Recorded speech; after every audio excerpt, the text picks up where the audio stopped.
Most people wake up exhausted, not because they didn't sleep enough, but because their mind never stopped running.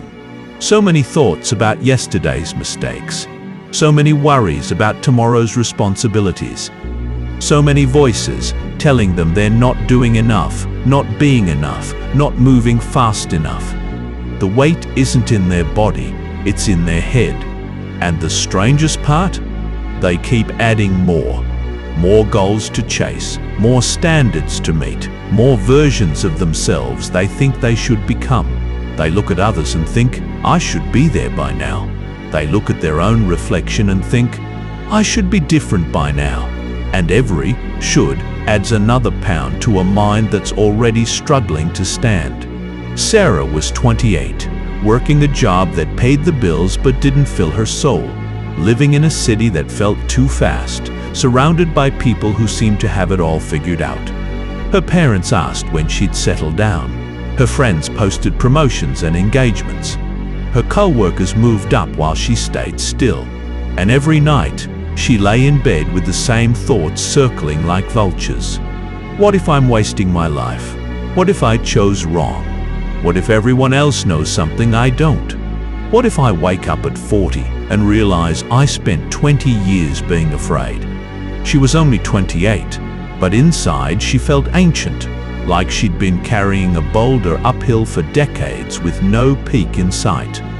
One Saturday morning, she found an old journal in a box she was unpacking. She'd written in it 5 years ago, back when she'd just graduated, back when everything felt possible. She flipped through pages of dreams and plans, and then she found one entry that stopped her cold. I'm so scared I'll never be good enough. I'm so scared I'll fail.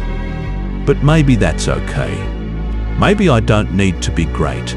Maybe I just need to be here, trying, breathing, being me.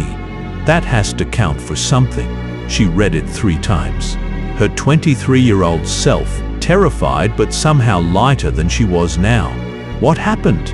When did trying to be enough turn into proof that she wasn't? She sat there on her apartment floor, surrounded by half-unpacked boxes, and made a decision. Not a big one. Not a life-changing proclamation. Just this: I'm going to stop adding weight for 1 week. No new goals. No new standards. No comparing. Just see what it feels like to exist without needing to improve. The first day was uncomfortable. Her mind kept reaching for something to fix, something to chase. But she caught it each time. Not today, she whispered. Today I'm just here. By day 3, something small shifted. She woke up and didn't immediately grab her phone to see what everyone else was doing. She made coffee and actually tasted it. She walked to work and noticed the trees were changing color. Nothing profound. Nothing Instagram-worthy. Just small moments of being present instead of absent. On day 5, a co-worker asked if she was okay. You seem different, he said. Calmer or something. She laughed. I'm just trying to stop carrying things that aren't mine to carry. He nodded slowly, like he understood. I think I've been doing the opposite. Picking up everything I find. Yeah, she said, I did that for years. I think I still am, honestly. But I'm trying to notice when I do it now. Days turned into weeks. Sarah kept practicing. She didn't become a different person. She didn't suddenly love her job or find her purpose or fix all her problems. But her sleep improved. Her temper softened. Her mind felt less like a war zone and more like a room she could sit in without panic. She didn't get a promotion. She didn't meet someone and fall in love. She didn't wake up one morning, transformed and glowing and certain about everything. But something far more powerful happened. She started to feel like herself again. Not a better version, not a fixed version. Just herself, without apology, without the constant inner commentary telling her she should be someone else. And that feeling, that quiet returning to her own skin, was worth more than any achievement she'd been chasing. One evening she called her mum, and for the first time in months, the conversation felt easy. Her mom asked the usual questions about work and life, and instead of feeling interrogated, Sarah just answered honestly. "I'm figuring it out," she said, slowly, "but I think that's okay." Her mom was quiet for a moment. Then, I spent my whole 20s thinking I was behind everyone else. I wish someone had told me that there's no such thing as behind. There's just your own path, and everyone's looks different. Sarah felt something crack open in her chest, not breaking. Opening. Years later, Sarah became someone her younger self would have been proud of.